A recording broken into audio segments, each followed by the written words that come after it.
Throughout this entire journey of transformation, there were always situations where I found myself constrained by my current conversations. So in this video, I want to talk about what did it really take to make that kind of a shift to be able to find my tribe and what it meant for me in terms of the outcomes that I achieved. So a little bit of backstory. When you hear about that, oh, okay, if you want to go somewhere, find people who are like you and or like your future version, and you spend time with them. But then part of your mind, says that why would they spend time with me? Why would they spend time with me? And it becomes like a question, why would they spend time with me? And then you also see that, oh, you're the average of 5 people that you spend most time with. And then you think about how the hell do I find those 5 people? And then part of your mind says that, what about my current friends? How can I let them go? And what will they feel about? There's a whole lot of conflicting emotions that you go through. And now having gone through the journey and conquered it and achieved it, I think I have a much more stronger clarity around how, A, why is it important? And B, what does it take to build that proximity? And C, how do you actually nurture the proximity to not be like somebody who's lost in those places? And because I used to be the person who basically will go to a networking lunch and all of it and not talk to anybody because I would feel awkward about it. I remember once Shilpa and I went for a walk, and there was some political get together, and we knew there are a lot of Indians there. We could go and meet people. It'll be nice. And we went there. We walk in, and literally, I still remember it. I walked into the hall. And I went and I stood, I reached middle point, and I literally just turned back at Shilpa, I'm leaving. And I just went off. And it's a very big surprise because I'm usually the extrovert. And Shilpa just came out and she said, what? I said, I feel so uncomfortable. I don't belong there in these people. A, they are all political people and I don't have any connection with politics. And B, just what do I talk to them about? What do I talk to them about? So it was a big challenge. And this is a struggle that continued. So first, the principle. You are average of 5 people that you spend most time with. Your health, even your relationship and the money you make is going to become an average of 5 people that you spend time with. It is true. And in my own life, where I started my weight loss journey, we have had this group of 6 family who are very close to us, even now very close to us. I was thinking about it, very close means love them, but not to spend as much time with them as we used to.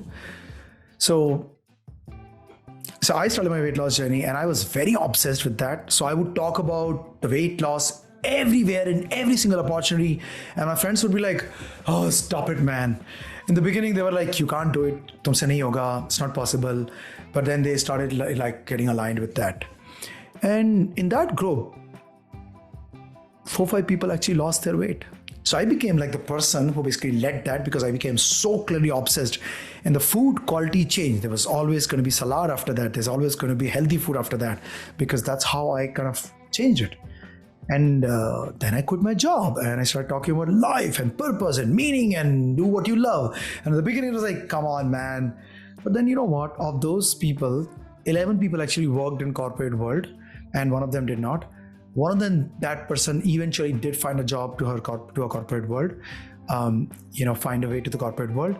And 6 people changed their jobs. So the whole group's income probably went up by 200K or something like that. Proximity. Now, in this case, I was leading. I was pulling them up without knowing because they gained in my proximity. But my question was, who's there to challenge me? Where do I find these people? And this was a huge struggle.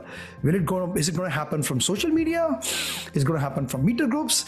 Is it going to happen from generally being part of some group and going to these political rally or which I have zero interest on? Where will it happen from? And then why would they want me there in the group? What is the value I'm going to bring in the group? Massive issues. And we tried here and there very deliberately for a year or so, and it just did not work. It's like something will start, but then it just slowed down. Something will start, just slow down. And ultimately, what really started working for us three things. A, we realize that because we have a whole lot of blinkers, we will need to be part of these specific communities where we have to buy our way into it. What does it mean? It's not like a BNI thing, but we because there you meet people for business and all, and we didn't want to do that. We bought our way into these communities by buying programs where there was some local presence. So these programs on one hand were giving us growth, an opportunity to actually learn more and grow ourselves, and also we were like finding people who are like us, and that started creating some kind of attraction, and we started meeting people. That was one way.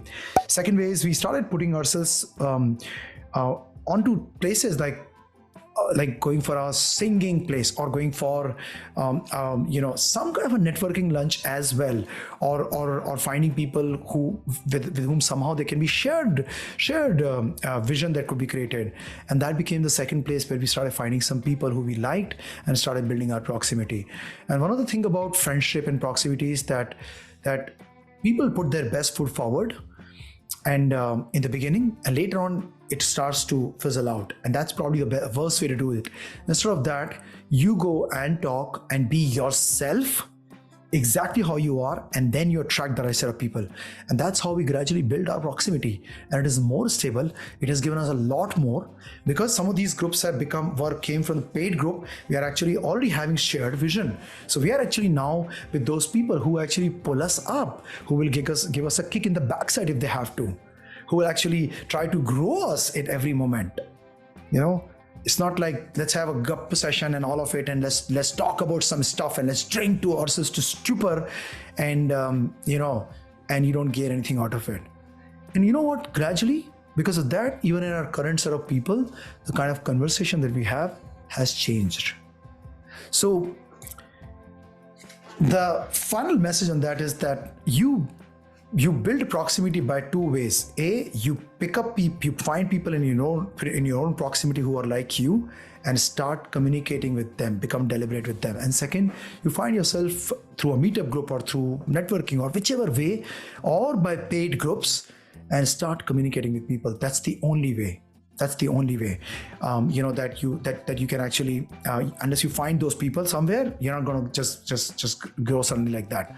So those are the only two ways that will work. Some kind of a shared version, some kind of a paid event, some kind of a place where people who are like you are hanging around, and then talk to them. That's how you build your proximity. And then once you build your proximity, obviously do not make it about just general stuff. Have conversations with them, talk to them, nurture that, have a shared vision. That's how you build proximity. Play it forward.